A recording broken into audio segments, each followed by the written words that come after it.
Yes, just like that. This will be more than enough to assassinate Varka. I'm going to assassinate Varka. I need ideas for assassinating the Grand Master. I went over this with Alice a long while ago. She stands with me, and has even offered several ideas on how I might take him out. Of all her suggestions, this one seemed the most promising. Bring a full cart of Mondstadt's newest dandelion wine all the way here, and then, before Varka's very eyes, tip the entire cart over the cliff.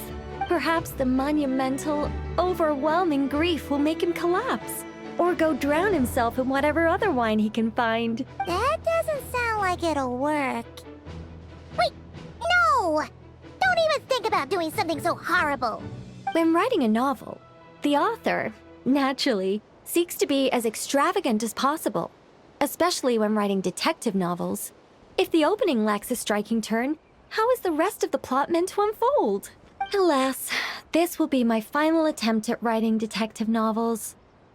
Oh, I suppose they call them crime novels in Inazuma.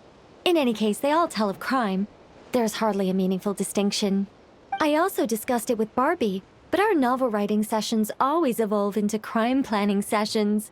Methods of crime and puzzles of deduction.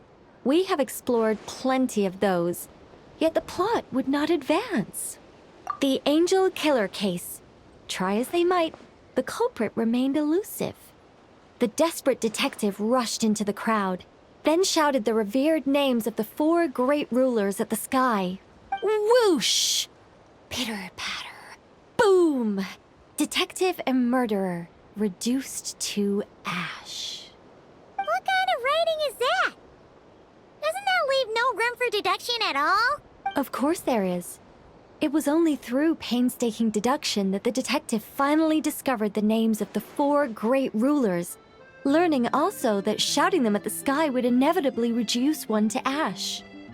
My point exactly. Simply deducing who the culprit is has become dreadfully unoriginal. The subject of one's deductions must be something more creative.